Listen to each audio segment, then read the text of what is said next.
mais uma vez nessa noite, mais um culto de quarta-feira, mais um culto de família, e nós estamos aqui reunidos como corpo, como igreja, como família, para recebermos mais uma porção fresca do maná vindo do céu. A palavra de Deus que alimenta a nossa alma, a palavra de Deus que nos serve de bom remédio, de combustível.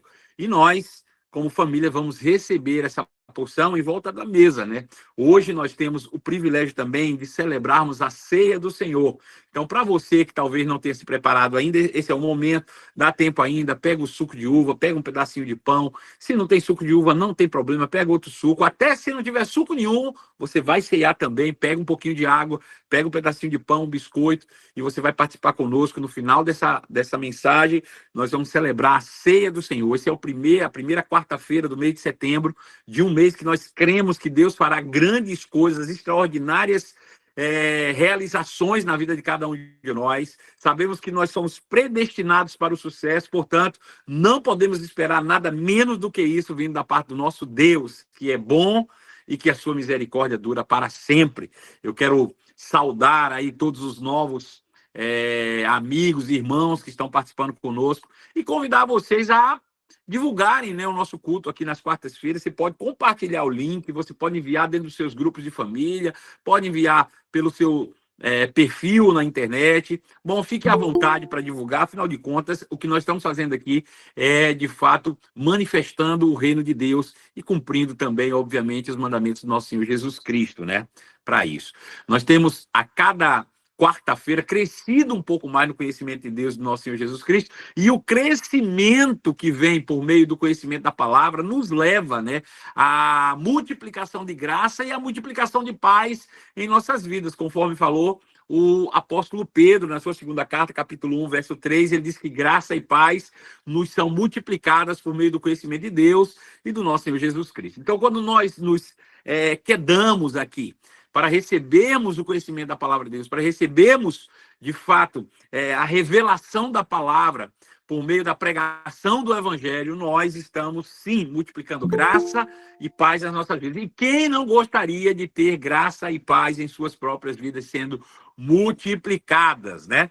Então, sejam todos bem-vindos a esse culto. Para mim é uma honra. Eu sou Marcelo Carvalho, sou ministro do Evangelho, estou aqui hoje com a missão de compartilhar com você, com seu coração, uma palavra que vai edificar a sua vida, né? Bom, nós estamos falando durante essas semanas, essa é a terceira semana sobre esse tema, sobre o reino de Deus. E eu confesso para vocês que é um assunto que me inspira muitíssimo, né? Até porque o reino de Deus, irmãos, é a mensagem original de Jesus. Quando Jesus começa seu ministério, a primeira coisa que ele prega é: arrependei-vos, pois está próximo o reino de Deus, né? E já no finalzinho do seu ministério terreno, ele fala com seus discípulos que muitas coisas vão de acontecer até que o Filho do Homem retorne para buscar a sua igreja. Uma das coisas que tem que acontecer é que o mundo inteiro ouvirá sobre o evangelho do reino. Então, pregar, falar, ensinar, manifestar o reino de Deus, eu acho que é um assunto do momento, é um assunto atual e é um assunto por demais importante para que a gente possa absorver tudo aquilo que Deus tem para falar conosco nessa noite. Eu queria que vocês rapidamente abrissem as suas Bíblias, sejam Bíblias de papel, seja uma Bíblia eletrônica, não importa, abre a sua Bíblia, por favor, na carta aos Efésios, capítulo de número 6, verso de número 10, 11 e 12. Nós vamos ler esses três versos aí, e eu faço questão que você acompanhe a leitura, porque é importante que você, de fato, atente para aquilo que está escrito, para que não fique a minha palavra aqui sendo a base da verdade, mas a palavra de Deus, escrita, inspirada pelo próprio Deus nas Escrituras Sagradas, seja a base da nossa fé. Efésios, capítulo de número 6, verso de número 10 a 12, escrito pelo apóstolo Paulo, diz assim: quanto ao mais, sede fortalecidos no Senhor e na força do seu poder.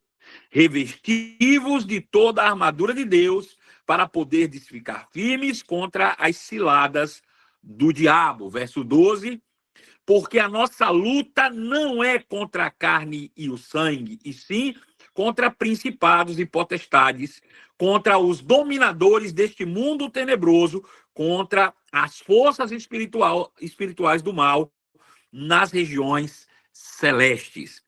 Esse texto, por si só, já renderia aí umas 3 ou 4 mensagens facilmente e pode edificar muitíssimo a sua vida. Mas eu quero ler de novo para que você leia com mais atenção. Não leia essas escrituras como se você estivesse lendo o jornal de ontem, que você já conhece, né? Sabe quando a gente lê de maneira displicente, pensando assim, eu já sei o que está escrito. Não, atente de novo, pensando, se colocando dentro do contexto, imaginando como isso pode acontecer na sua vida. Quanto ao mais, irmãos, eu posso imaginar o apóstolo Paulo falando para mim, né? Eu posso imaginar o apóstolo Paulo falando para o Robert, meu amigo aí, direto de São Paulo. Eu posso imaginar a Fabi ouvindo isso do próprio apóstolo Paulo. Eu posso imaginar o meu amigo Elverton, né? Ele dizendo o seguinte: quanto ao mais, Marcelo, sede fortalecido no Senhor e na força do seu poder.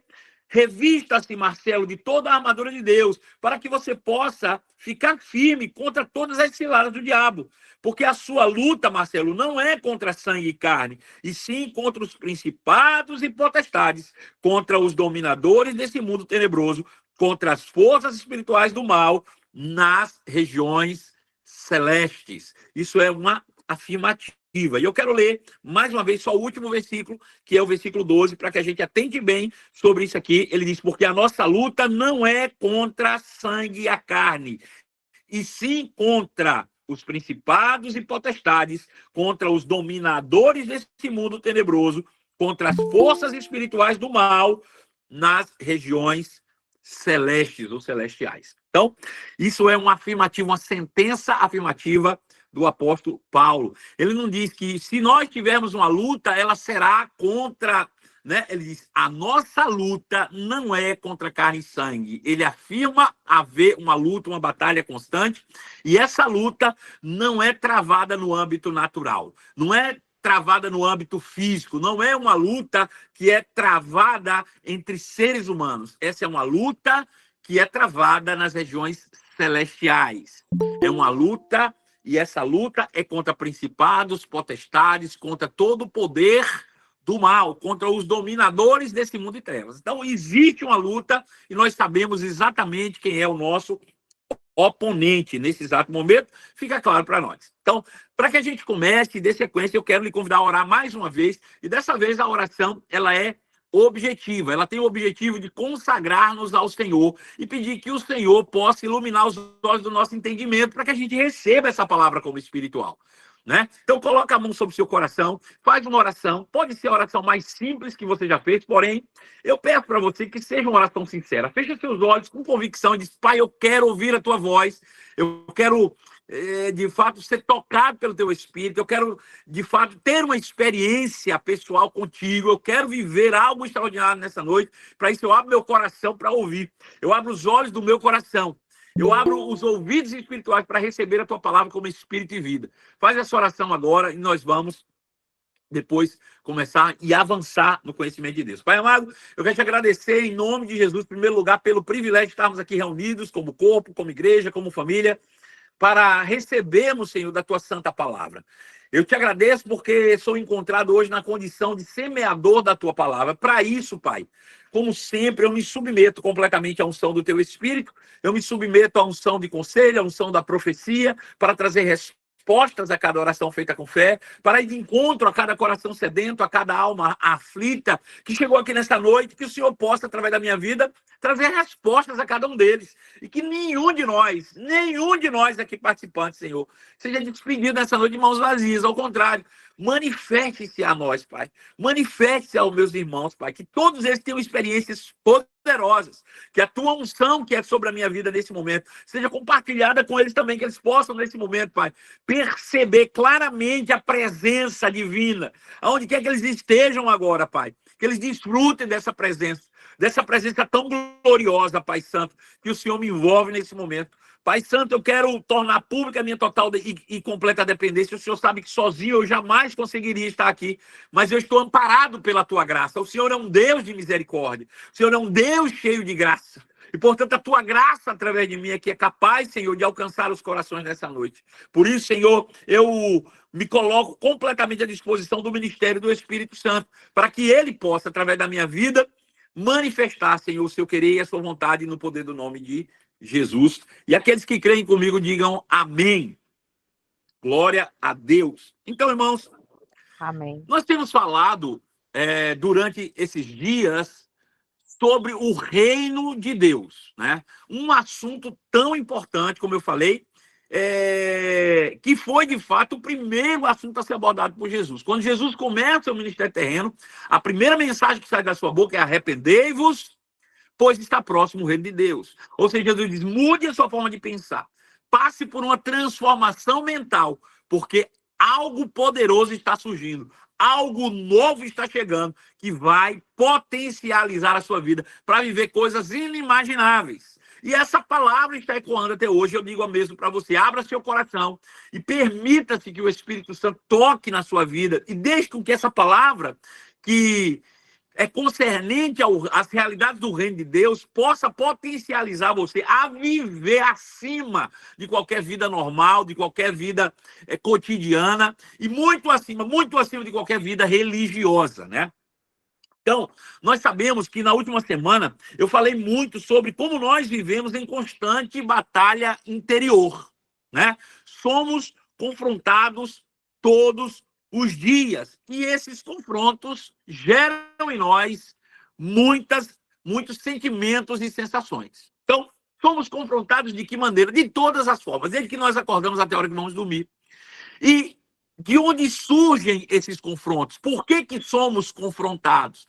Porque olhamos para nós mesmos de forma natural, olhamos adiante de nós uma expectativa dentro do nosso coração de sermos maiores, de crescermos, de desfrutarmos de uma prosperidade, de termos uma saúde plena, de poder contribuir com outras pessoas, e olhamos para a nossa capacidade natural e vemos que essa capacidade natural não é compatível com o que está em nosso coração. Né? Nós gostaríamos, não é que nós gostaríamos de ser milionários ou ricos, mas nós queríamos viver uma vida confortável e que não houvesse falta. Uma vida que a gente pudesse ter o suficiente para suprir todas as nossas necessidades e ainda uma abundância que nós pudéssemos usar para ajudar as pessoas que nós amamos e até aquelas que necessitam e que talvez a gente nem conheça.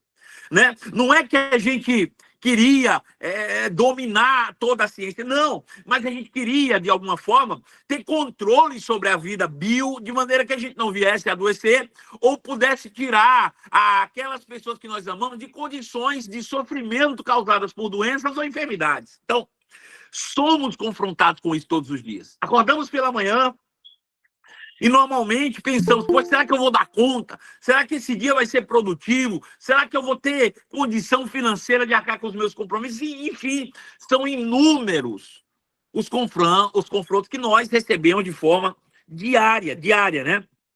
E esses confrontos que nós recebemos, comparado com a nossa capacidade natural, gera em nós frustrações e sentimentos de toda sorte.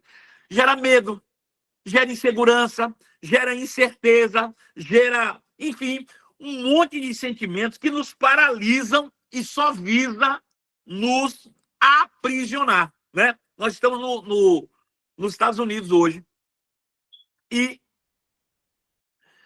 está passando um vendaval, vamos botar dessa maneira, aqui nos Estados Unidos, com o governo Trump. Os imigrantes, a maioria deles amedrontados, inseguros. Como é que vai ser? Será que eu vou conseguir permanecer aqui? E o que eu vou fazer? E se eu for deportado? Não tem recurso para me sustentar depois? Enfim, começa a se confrontar diariamente com essas coisas, gerando medo e insegurança. Por que nós precisamos disso? Por que nós olhamos para nós mesmos e não vemos nenhuma capacidade natural, pessoal, que nos permita, de alguma forma, garantir a nossa presença nessa nação? Agora, veja, de alguma forma, queridos, a gente precisa entender que esses confrontos, eles são consequência, ele é causado por uma busca pelo poder que nós temos. Nós queríamos poder entrar e sair dessa nação a hora que a gente quisesse. Está por dentro. Sabe por quê? Porque talvez isso um dia foi possível. Né? Veja, todos esses confrontos nós descobrimos na semana passada que ele é causado por uma busca de poder, não poder déspota, de dominar sobre pessoas, mas uma capacidade, uma capacitação de controlar circunstâncias. Esse é o poder do qual eu me refiro. uma capacidade de domínio sobre a nossa própria vida. Desejamos ter controle, desejamos governar, desejamos solucionar problemas, desejamos ter domínio sobre os recursos, né? Mas nos frustramos quando olhamos para nós mesmos e vemos uma total incapacidade de alcançar tudo aquilo que nós desejamos. Agora, veja, se essa é uma busca coletiva, onde todos nós passamos pelas mesmas circunstâncias em condições diferentes, ou as mesmas condições em circunstâncias diferentes, né?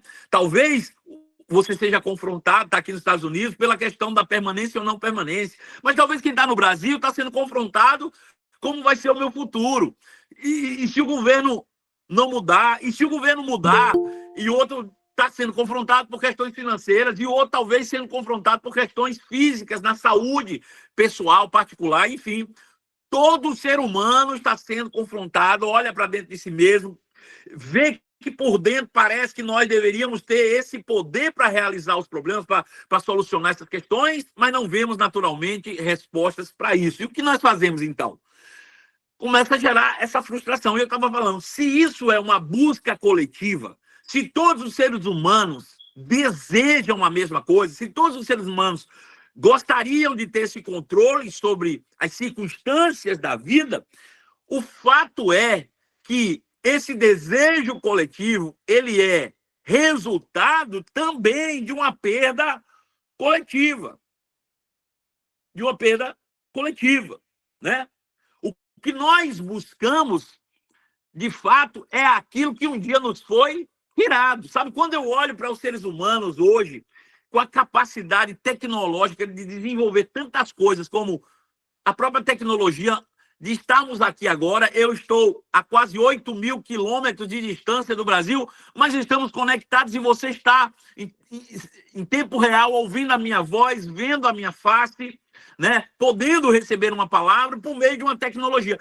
Por que nós chegamos a essa tecnologia? Porque por dentro, de alguma maneira, a gente sabe que em algum momento da existência humana, a gente podia se comunicar sem ter essa distância de tempo ou espaço. Então, a tecnologia descoberta nada mais é de que uma busca natural por algo espiritual do qual um dia se perdeu, né? E é sobre isso que eu estou falando aqui. A gente é confrontado porque queremos resolver de forma natural aquilo que um dia se solucionava de maneira espiritual e que nos foi perdido. Nos foi perdido, né? Nós buscamos, de fato, algo que um dia nos foi tirado, arrancado de nós. Afinal de contas, ninguém procura ao que não perdeu, né? Ao que não perdeu. Se eu não perdi, não tem por que eu procurar. Mas quando eu começo a olhar para dentro de mim, né, e ver que eu estou sendo confrontado, mas que há uma perspectiva de aumento, de crescimento, e eu não vejo naturalmente como alcançar isso, é certo que algo foi tirado. É certo que talvez eu não esteja funcionando na plenitude daquilo que eu fui criado para ser, né? Ou seja, algo está faltando, algo nos foi tirado. E o que é que nos foi tirado? Nos foi tirado exatamente o reino de Deus. O reino de Deus. E o que significa reino, né? O que significa reino? Primeiro, eu quero te mostrar no próprio versículo de Mateus, capítulo 6, verso 33, onde Jesus diz: buscai, pois, em primeiro lugar o seu reino e a sua justiça. Então, veja, Jesus manda a gente procurar esse reino, porque ele foi perdido um dia. E nós vamos buscar, né, esse reino. E a palavra reino aqui, que é a palavra basileia, a palavra grega basileia, ela é traduzida para nós no português como reino. E a palavra ela tem um sentido original de poder real, realeza, domínio, governo. Então, veja, para que se haja um reino, é necessário que se tenha um rei. Alguém com poder real. Alguém que seja parte da realeza. Alguém que carregue sobre si mesmo um domínio ou um governo. Agora veja, se Jesus manda que nós busquemos, e nós vimos na semana passada que essa busca é interior, que esse reino não está aqui ou acolá. Olha o reino de Deus ali ou lá. O reino de Deus está dentro de cada um de nós. Isso mostra que dentro de cada um de nós existe uma basileia. Dentro de cada um de nós existe um poder real. Dentro de cada um de nós existe um governo, um domínio, uma realeza. E é exatamente isso o que nós observamos quando nós olhamos para a criação do homem. Lá em Gênesis capítulo 1, verso de número 26. A Bíblia diz assim: também disse Deus, façamos o homem à nossa imagem, conforme a nossa semelhança, e tenha ele domínio. Essa palavra domínio, agora não mais oriunda do grego, mais do hebraico, é a palavra radar, que significa governo, ter domínio, submeter-se, dominar, governar, reger. Então, veja, são palavras similares em idiomas diferentes, mas é a mesma palavra. Então, veja, quando Deus criou a raça humana, ele o fez com o propósito de governo, de domínio, de realeza, de gestão, de regência. Isso estava dentro de nós, no nosso DNA. Então, perceba que reinar, dominar, reger, já estava no nosso DNA, desde a criação da raça humana. Porém, o pecado, quando mata a raça humana, o pecado, quando, de fato, traz a morte para Adão, porque é isso que a Bíblia diz em Romanos, que por um homem entrou o pecado no mundo e pelo pecado entrou a morte. Então, a morte é uma consequência direta do pecado e o pecado é uma consequência direta da desobediência humana. Então, o homem faz com que nós venhamos a perder esse reino, perder esse governo, perder esse domínio. Então, o pecado nos matou e aniquilou de nós qualquer possibilidade de governar. Porque morto não governa. Porque morto não governa. Sabe, querido, durante muitos anos nós aprendemos, e eu até ensinei a muitos também, que quando Adão, depois de ter sido oferecido pela sua esposa Eva, a maçã, ou que seja lá o fruto, eu falei maçã, mas nem se sabe que fruto era aquele, enfim, quando ele comeu do fruto que não deveria, a Bíblia diz que eles morreram. A gente diz que ele teve uma morte espiritual, porque a gente condicionou que se alguém estiver de pé, vivo e falando, alguém estiver de pé com os olhos abertos e falando, ele está vivo. Mas para Deus está morto. Não existe isso. De fato, toda a raça humana estava morta. É isso que a Bíblia nos assevera, desde que Adão comeu do fruto proibido. Morreu. Nós usamos a palavra morte espiritual de uma forma didática para que você possa entender melhor. Mas, na verdade, a morte é uma só. E a vida está no Espírito. Se a vida está no Espírito, a morte é exatamente o rompimento da vida com o Espírito. Então, todo ser humano passou a experimentar a morte, porque todos pecaram, destituídos foram da glória de Deus. Então, estava toda a raça humana morta, né? E morto não pode governar. Morto não pode exercer domínio.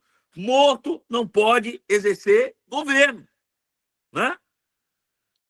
Nós perdemos a nossa total identidade desde o pecado. E por causa da perda da identidade, da morte que foi causada pela desobediência, nós perdemos a nossa capacidade de governo, de domínio, de regência. Ficou apenas uma lembrança, ficou apenas um eco dentro de nós, para que a gente se lembre que um dia, a gente já exerceu esse controle, esse domínio, essa regência. Agora veja, mesmo tendo a humanidade pecado e perdido total governo, domínio, realeza, regência sobre a terra, isso não significa que o mundo ficou sem um governo. Veja, e é isso, agora que nós vamos começar a entrar exatamente no assunto que eu quero trazer hoje para você. O fato de Adão ter pecado, o fato dele ter transmitido isso para toda a humanidade, o fato do homem ter perdido a sua identidade por causa do pecado e com isso perdido o domínio, o governo, a regência, a capacidade de governar a vida, a capacidade de resolver e solucionar qualquer que fosse o problema, de ter domínio e controle sobre as coisas que estavam à sua volta, além dessa perda, né, total, a gente precisa entender que o mundo não ficou sem governo, não. O mundo não ficou sem governo, não. Veja, quando o apóstolo Paulo disse em Efésios, capítulo 6, verso 12, e é o texto que nós começamos aqui, eu quero que você abra lá de novo, agora nós vamos esmiuçar esse texto. Efésios, capítulo 6, verso 12, diz: porque a nossa luta não é contra o sangue e a carne, e sim contra os principados e potestades, contra os dominadores deste mundo tenebroso, contra as forças espirituais do mal nas regiões celestes. Então, veja, ele diz, porque a nossa luta não é. Ele não diz se houver uma luta, ele diz existe uma luta, e essa luta não é contra seres humanos, não é contra ou no âmbito natural e terreno, não é uma luta que nós travamos naturalmente falando. Essa luta que muitas vezes se manifesta fisicamente, ela é uma luta que originalmente se dá no reino do Espírito. No reino do Espírito. E não no âmbito físico. Sabe? Quando uma pessoa está doente, quando a pessoa contrai uma doença muito grave, quando uma pessoa vive uma miséria absoluta no âmbito financeiro, isso é uma realidade natural, uma realidade externa, é algo real aqui do lado de fora, mas a origem disso não é real. A origem disso não é natural, a origem disso é espiritual. Por quê? Porque a vida é espiritual. Tudo acontece no reino do Espírito. Por isso ele diz que a nossa luta não é contra carne e sangue, e sim contra principados, potestades e dominadores desse mundo. E eu quero que você atente agora o significado dessa palavra dominadores desse mundo. Eu vou clicar aqui. E a palavra dominadores desse mundo é a palavra cosmocreitor. Cosmocreitor, ou Krator, né? Que significa senhor do mundo, príncipe desta era, o diabo e os seus demônios. Demônios. Então, veja, quando Deus criou a raça humana, Deus estabeleceu um governo. E esse governo estava, de fato, dentro do coração do homem. Esse governo está dentro do coração do homem quando o homem é criado, no espírito humano, né? A gente vê isso claramente quando Jesus é visto pelo profeta Isaías, por exemplo. Quando Isaías teve um vislumbre da vinda do Messias, ele olhava pelo espírito, ele via Jesus, ele dizia assim, olha, um menino nos nasceu, um filho se nos deu, o governo está sobre os seus ombros. Ele será chamado Deus forte, Pai da eternidade e príncipe da paz. Então, veja, ele diz, ó, eu estou vendo um ser humano, eu estou vendo um menino, mas não é normal, porque ele traz consigo um governo, ele traz consigo a regência, ele traz consigo o domínio, ele traz consigo a capacidade de governar circunstâncias. Não é à toa que nenhuma circunstância natural terrena conseguia paralisar Jesus Cristo de Nazaré. Por quê? Porque ele era original, carregava sobre seus ombros o governo, o domínio, a regência, que Deus um dia sonhou para mim e para você. Agora, pense um pouco agora. Se eu posso dizer que Jesus, quando veio, trouxe consigo o governo sobre seus ombros, esse governo que um dia estava sobre os ombros da humanidade lá atrás, no passado, significa que se não houvesse o pecado, nós, os seres humanos, tínhamos a capacidade de viver aqui na Terra como Jesus viveu. E nenhuma circunstância natural e terrena seria grande o suficiente para nos paralisar. No entanto, a gente sabe que o pecado nos tirou esse governo, que o pecado nos tirou o domínio, que o pecado nos roubou a identidade, que o pecado nos tirou a originalidade, que o pecado nos tirou a natureza de Deus. O pecado nos transformou em algo deplorável, irmãos. Algo deplorável. Aleluia. Veja. O apóstolo Paulo falou sobre isso. Existe um poder do mal operando agora mesmo lá no mundo. Sabe, para nós que estamos aqui, que somos cristãos, que recebemos a Cristo, que nascemos de novo. Hoje nós estamos debaixo de um governo diferente. No entanto, para aqueles que lá no mundo estão ainda, eles estão debaixo desse governo que nós lemos, os dominadores desse mundo, sabe? Não existe ambiente sem governo. Não existe. Quando Deus cria a raça humana, o objetivo de Deus é estabelecer aqui o seu reino. Um reino de justiça, um reino de amor. A extensão de um reino que ele mesmo governava no céu. Mas com o pecado, o homem perdeu a capacidade de reinar. O homem perdeu dos seus ombros esse governo. E alguém se aproveitou da fragilidade da raça humana para estabelecer um outro governo. Queridos, isso é fácil de pensar. Eu não quero entrar em política aqui. Mas veja, a gente viu isso agora no Brasil, e aí eu não quero falar se um é bom ou outro é ruim. Eu só quero mostrar para você. Quando você olha para o Brasil, de 4 anos atrás, ou mais de 4 anos atrás, 2018 a 22 e 2023 até agora, você vai ver que duas pessoas diferentes, com ideologias diferentes, assumiram o poder. Cada um com seus defeitos, cada um com suas qualidades. O que a gente não pode dizer é que são iguais, apesar de assumirem as mesmas posições. Ambos assumiram a posição de presidente do Brasil. Porém, cada um trazia os seus princípios, cada um trazia a sua forma de pensar, as suas ideologias, e quando a gente olha para um e olha para outro, parece que é 2 lugares diferentes. Por quê? Porque o governo é diferente. Quando o governo é diferente, as ações são diferentes, os resultados são diferentes. Né? Então, veja, o mundo foi pensado para ser um governo debaixo dos princípios divinos, estabelecidos por Deus. No entanto, porque o homem perdeu esse governo, o diabo se apoderou dele e passou a estabelecer o seu próprio governo sobre a terra. E até hoje, pasmem, até hoje, o diabo continua sendo o dominador desse mundo. E eu vou ler de novo o que significa dominadores do mundo. Eu vou te mostrar para você ver, para você entender que até hoje o diabo está nessa posição. Dominador desse mundo. Senhor do mundo, príncipe desta era. O diabo e seus demônios. Então, o diabo rapidamente estabeleceu um governo sobre a terra. Um governo de dominação, um governo do mal, um governo que traz dano à raça humana, né? Então, hoje, o mundo continua debaixo do império das trevas, desse governo maldito. E nós, um dia, estivemos também lá. Agora, veja, eu quero trazer isso aqui de uma maneira mais simples possível.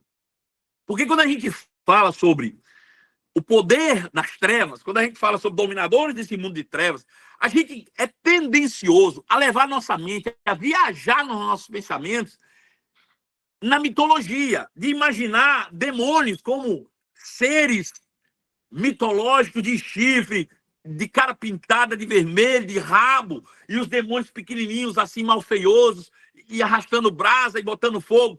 Deixa eu dizer, o maior interessado que você pensa assim é o próprio diabo. É o próprio diabo. Porque, veja, a Bíblia diz que você estava debaixo desse domínio de trevas antes de aceitar a Cristo. E eu tenho certeza que você nunca andou por aí de mão dada com um ser mitológico de bigodinho, de rabo e pele vermelha e chifre na cabeça. Mas nem por isso você deixou de estar debaixo de uma influência do mal. Jesus disse isso muito claramente quando ele disse: o ladrão vem somente para roubar, matar e destruir, mas eu vim para que tenham vida e vida em abundância. Nós estamos falando de o ladrão que veio para roubar, matar e destruir, que é Satanás, e estabeleceu um governo. Aí Jesus disse: mas agora eu vim e o governo também está sob meus ombros. Mas o meu governo leva você para uma vida e uma vida em abundância. Então, não é uma questão mitológica, não é medo do diabo, não é medo daquele Satanás que está debaixo da tua cama, não é medo de um ser que vai aparecer de um quadro, de uma imagem que você comprou e está lá. Será que o diabo se esconde nesse? A questão é a influência que esse governo causa sobre a tua vida. Essa é a grande questão. A quem você se submete? Há uma luta, uma disputa, uma guerra de influência. Sabe, deixa eu te mostrar isso que você vai entender mais claramente ainda. Quando Deus cria o homem, Deus o abençoa e Deus diz para ele: ó, seja fecundo, multiplique dê fruto. Ser fecundo é ser frutífero, dê fruto. Multiplique-se, enche a terra.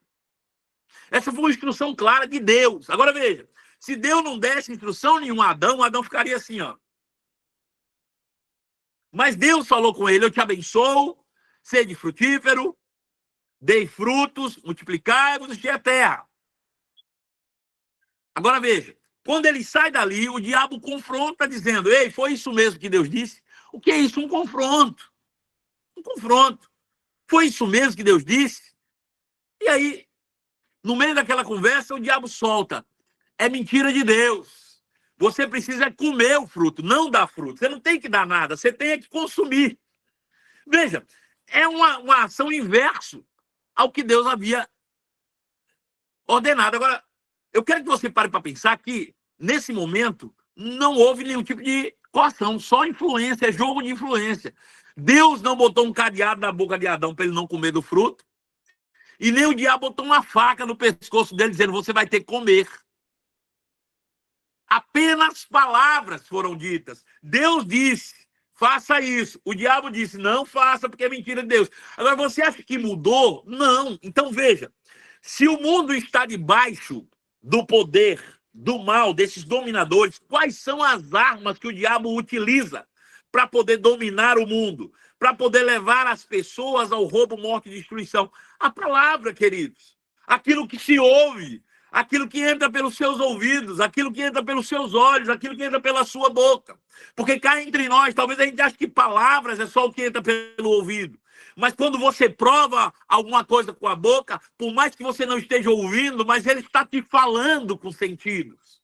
Isso é bom, isso é ruim.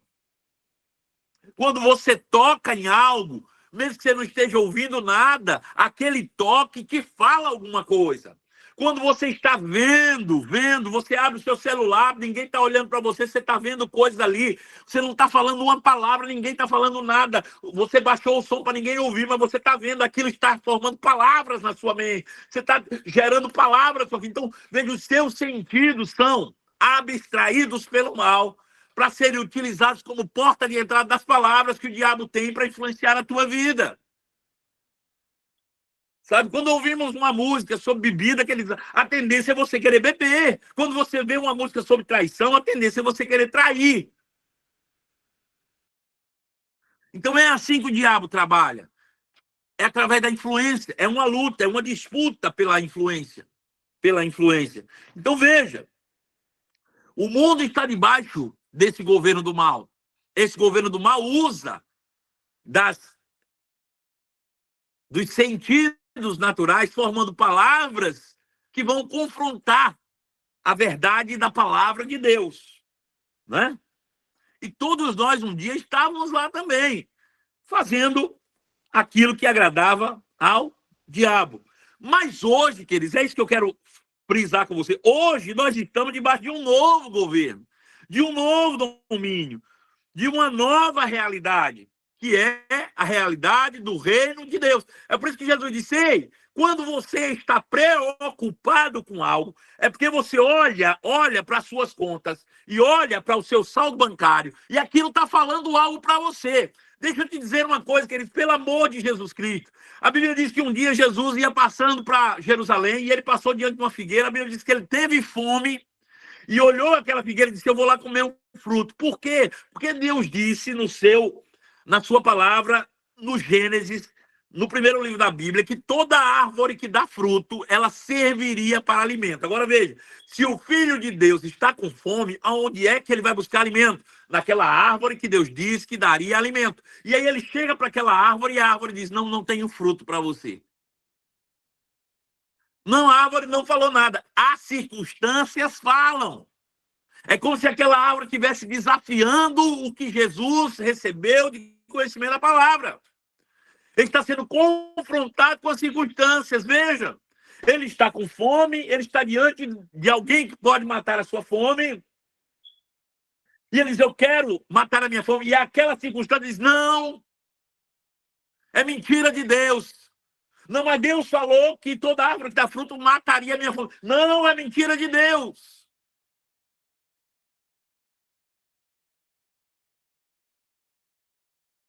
Jesus está olhando, não tem figo.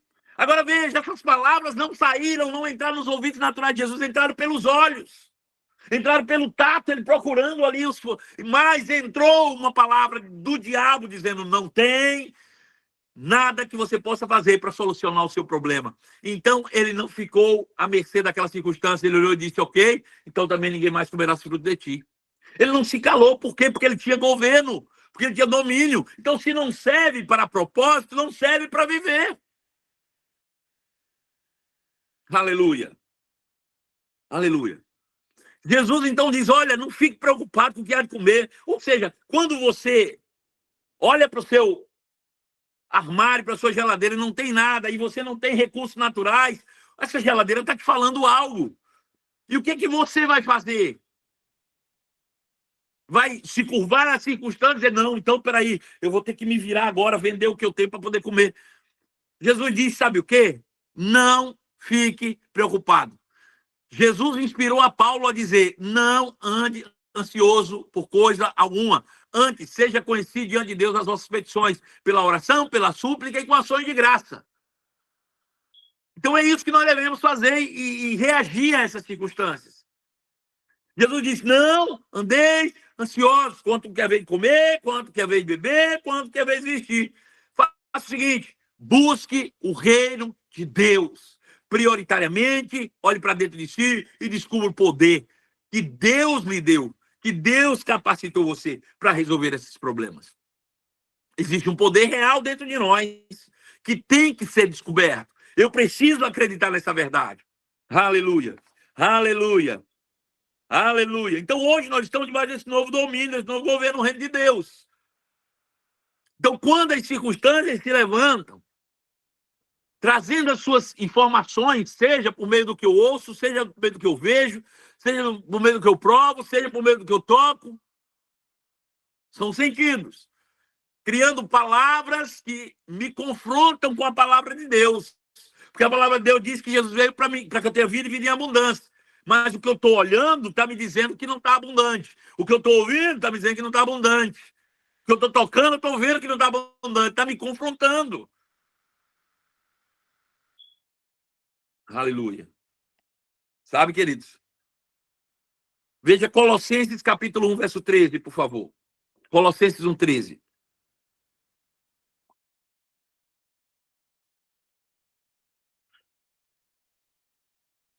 No verso 12, a palavra de Deus diz assim, dando graças ao Pai. Diga comigo, ao Pai. Repita comigo. E como você está aqui online, no nosso grupo aqui, escreve. É importante você fazer isso para você memorizar, para você interiorizar essas verdades, ok? Dando graças ao Pai. Diga comigo, ao Pai. Ao Pai. Ele não diz dando graças a Deus, ao Pai. Então escreve aí, dando graças ao Pai. Dando graças ao Pai, que nos fez idôneos. Que nos fez idôneos. A parte que nos cabe na herança dos santos na luz. 13 diz, ele nos libertou do império das trevas. Ele quem, irmãos? Ele quem? Responde para mim para ver se você entendeu e você pegou a revelação. Ele diz, dando graças ao Pai que nos fez idôneo. Ele nos libertou do império das trevas. Ele quem? Pelo amor de Deus, responde para mim. Alguém respondeu Jesus. Jesus foi o meio pelo qual ele nos libertou. Mas a resposta ainda não é Jesus. E eu vou ler de novo. Você precisa ler a Bíblia, irmãos, conforme ela está escrito. Dando graças ao Pai. Aleluia, o Pai, isso mesmo. Dando graças ao Pai, que nos fez idôneo a participarmos da herança dos santos, do reino da luz. Ele, o Pai, nos libertou do império das trevas e nos transportou para o reino do Filho do seu amor. Eu vou ler de novo. O Pai nos libertou do império das trevas e o Pai nos transportou para o reino do Filho do seu amor. Eu pergunto para você, qual era o objetivo de Deus aqui? Quem pode me dizer? Qual era o propósito de Deus em Cristo? Quem pode me responder aí? Qual era o propósito de Deus em Cristo? Aleluia. Vou esperar você responder enquanto eu bebo água.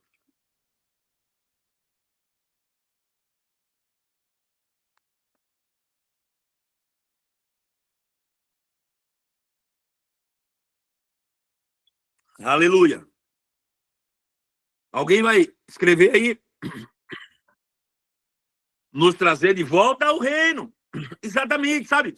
A gente às vezes diz assim, ó, Jesus morreu na cruz para me libertar dos pecados. Ok, isso é parte. Isso é um pouco, isso é o caminho. Agora veja, ele diz que ele nos libertou, veja, ele nos libertou do império das trevas e nos transportou para o reino do Filho do seu amor. Às vezes a gente até aceita que fomos libertos do império das trevas, mas custamos entender que nós já fomos transportados para o reino do Filho do seu amor. Não estamos mais debaixo do governo do mal, não estamos mais, não devemos mais nos submeter a essas regras que o mundo nos impõe. Aleluia. De dizer, não, mas se eu não tenho dinheiro no banco, eu não vou conseguir pagar minhas contas. Quem te disse?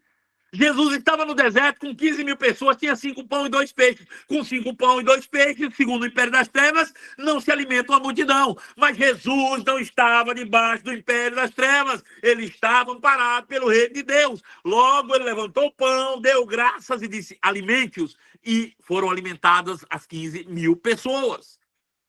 Então, veja, nós não fomos apenas libertos do império das trevas. Ser liberto do império das trevas era um meio para o fim. O que Deus queria era nos trazer de volta para o seu reino, debaixo do seu governo, debaixo da sua influência. Devolver o governo ao homem. Agora, era impossível Deus nos devolver o governo enquanto nós estivéssemos debaixo do império das trevas. Portanto, ele precisou primeiro nos libertar do império das trevas para então nos introduzir de volta no reino. Agora, eu posso estar no reino e viver com a cabeça de império de trevas. Aleluia. Aleluia. Por quê? Porque a vida inteira, irmãos, a vida inteira, nós fomos ensinados a viver segundo os princípios do império das trevas.